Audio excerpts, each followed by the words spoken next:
Assalamualaikum warahmatullahi wabarakatuh. Kami mahasiswa dari Prodi Akuntansi Fakultas Ekonomi Universitas Sulawesi Barat, kelompok 12.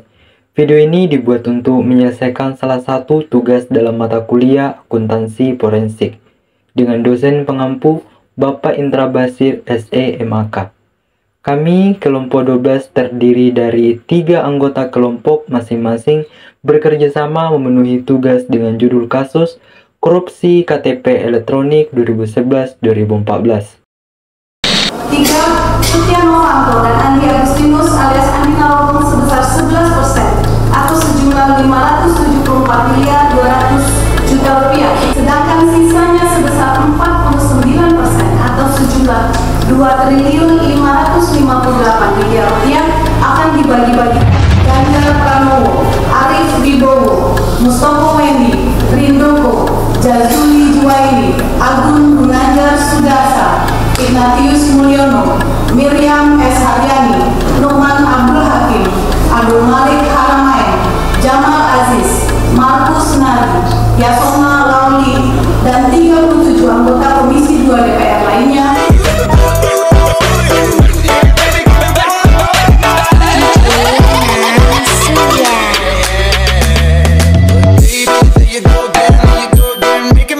Sebelum kami masuk ke pembahasan lebih lanjut, izinkanlah kami memperkenalkan diri terlebih dahulu. Yang pertama, saya sendiri Alfian dengan NIM C0221333. Selanjutnya ada Serwahyuni dengan NIM C022134. Dan yang terakhir, Nasmira dengan NIM C022106. Akuntansi forensik adalah penggunaan keahlian akuntansi yang dipadukan dengan kemampuan investigatif untuk memecahkan suatu masalah, sengketa keuangan, atau dugaan fraud. Baiklah, kami dari kelompok 12 akan membahas studi kasus dengan judul Korupsi KTP Elektronik 2011-2014. Latar belakang. Penanganan korupsi megaproyek KTP elektronik masih terus berjalan setelah lebih dari 5 tahun. KPK baru saja menangkap tersangka baru dalam kasus korupsi yang melibatkan mantan Ketua DPR RI Setia Novanto. Kasus ini berawal saat Kemendagri di tahun 2009 merencanakan mengajukan anggaran untuk menyelesaikan Sistem Informasi Administrasi Kependudukan atau SIAP. Salah satu komponen adalah nomor induk kependudukan atau NIK. Pemerintah pun menargetkan pembuatan KTP elektronik bisa selesai di tahun 2013. Proyek KTP elektronik sendiri merupakan program nasional dalam rangka memperbaiki sistem data kependudukan di Indonesia. Lelang KTP elektronik dimulai sejak tahun 2011 dan banyak bermasalah karena diindikasikan banyak terjadi penggelembungan dana.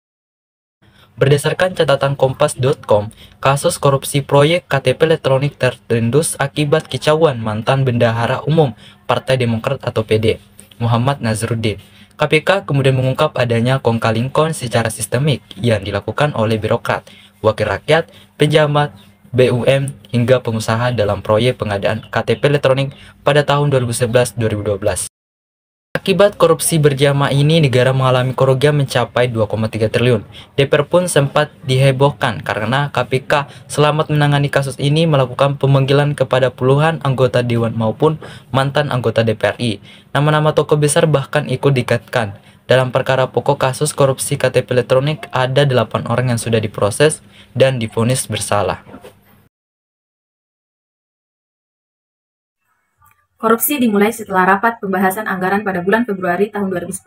Saat itu, Irman yang masih menjabat sebagai Direktur Jenderal Kependudukan dan Catatan Sipil Kemendagri dimintai sejumlah uang oleh Ketua Komisi 2 DPR, yaitu Burhanuddin Namitpulu. Permintaan uang ini bertujuan agar usulan anggaran proyek EKTP yang diajukan Kemendagri disetujui Komisi 2 DPR. Proyek EKTP ini memang dibahas di Komisi 2 DPR sebagai mitra dari Kemendagri. Lalu Irman kemudian menyetujui permintaan tersebut dan menyatakan pemberian fee kepada anggota DPR akan diselesaikan oleh Andi Agustinus alias Andi Narogong. Andi dan Irman kemudian meminta bantuan kepada Setia Novanto yang saat itu menjabat sebagai ketua fraksi Golkar. Dan mereka berharap agar Novanto dapat mendukung dalam penentuan anggaran proyek ini. Novanto pun menyatakan akan mengoordinasikan dengan pimpinan fraksi yang lain agar memuluskan pembahasan anggaran proyek EKTP di Komisi 2 DPR. Adapun beberapa nama yang disebut-sebut ikut dalam sejumlah pertemuan untuk membahas anggaran proyek EKTP ini, termasuk Nazarudin dan Ketua Fraksi Partai Demokrat di DPR kala itu. Anas Urbaningrum, dari beberapa kali di pertemuan disepakati anggaran proyek EKTP sebesar 5,9 triliun. Sebanyak 51% dari total anggaran yaitu 2,662 triliun akan digunakan untuk belanja modal atau belanja real proyek, dan sisanya 49% yakni 2,5 triliun akan menjadi bancakan. Rincian uang korupsi tersebut dibagi kepada pejabat Kemendagri sebesar 7% atau 365,4 miliar, anggota Komisi 2 DPR 5% atau 261 miliar, Setia Novanto dan Andi Nugroho 11% atau 574,2 miliar, Anas dan Nazarudin sebesar 11% atau 574,2 miliar, serta sisa 15% akan diberikan sebagai keuntungan pelaksana pekerjaan atau rekanan. Dalam proses pengadaan barang, Sugiharto diangkat oleh Irman sebagai pejabat pembuat komitmen atau PPK. Pada pelaksanaan pengadaan, Sugiharto menetapkan dan menyetujui harga perkiraan sendiri atau KPS yang telah digelembungkan. Sejumlah pihak membentuk konsorsium dalam pengerjaan proyek ini. Isinya mulai dari pejabat Perum, Percetakan Negara Republik Indonesia atau PNRI, dan perwakilan vendor-vendor seperti PT Sukovindo, PT Lain, PT Quadra Solution, dan PT Sandipala Artapura. PNRI disepakati menjadi pemimpin konsorsium. Hal ini agar mudah diatur karena konsorsium ini dipersiapkan sebagai pemenang lelang pekerjaan EKTP. Hubungan kasus dengan teori fraud triangle. Kasus korupsi KTP elektronik merupakan salah satu contoh kasus korupsi terbesar di Indonesia yang melibatkan banyak pihak dan merugikan negara hingga triliunan rupiah. Dalam kasus ini, teori akuntansi forensik dapat digunakan untuk menganalisis dan mengungkap tindak pidana korupsi yang terjadi. Teori akuntansi forensik adalah ilmu yang menggabungkan akuntansi, auditing, investigasi, dan hukum untuk mendeteksi, mencegah, dan menyelidiki tindak pidana korupsi dan penipuan keuangan. Berikut adalah beberapa teori akuntansi forensik yang relevan dengan kasus KTP elektronik. Fraud triangle. Teori ini dicetuskan oleh Donald Casey pada tahun 1953. Casey melakukan penelitian ekstensif dengan para pelaku kejahatan terbukti bersalah untuk menentukan apa yang memotivasi orang tampaknya jujur untuk melakukan penipuan. Temuan Casey ini akhirnya diringkas dengan sebutan fraud triangle. Tiga komponen dari fraud triangle adalah tekanan, peluang, dan rasionalisasi. Tiga faktor yang berkontribusi pada terjadinya kasus korupsi KTP elektronik 2011-2014 adalah: yang pertama, tekanan prosesor.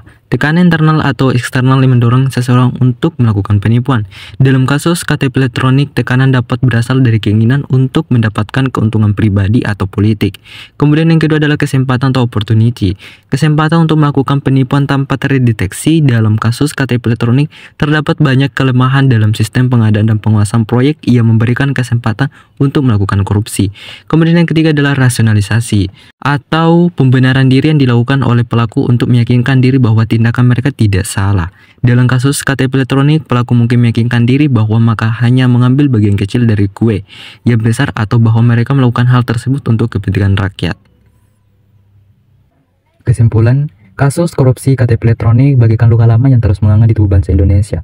Dimulai dari tahun 2009, proyek senilai triliunan rupiah ini diwarnai dengan berbagai kecurangan dan manipulasi yang merugikan negara hingga 2,3 triliunan rupiah. Bermula dari niat baik pemerintah untuk memperbaiki sistem data kependudukan melalui program KTP elektronik. Proyek ini terjerumus ke dalam jurang korupsi yang melibatkan banyak pihak. Sejumlah pejabat, Kemendagri, anggota DPR, pengusaha, dan BUMN bersekongkol untuk menggerogoti anggaran proyek demi keuntungan pribadi dan politik. Proses pengadaan KTP elektronik syarat dengan penyimpangan, harga digelembungkan, tender diatur, dan konsorsium dibentuk untuk memuluskan jalan bagi perusahaan tertentu. Kolusi dan nepotisme merajalela, mengabaikan prinsip-prinsip transparansi dan akuntabilitas. Kasus ini menjadi bukti nyata lemahnya sistem pengadaan dan penguasaan proyek di Indonesia. Kurangnya kontrol dan regulasi yang longgar membuka peluang bagi para koruptor untuk melancarkan aksinya. Meskipun KPK telah menindak beberapa tersangka dan menjatuhkan vonis, masih banyak pihak yang lolos dari jerat hukum.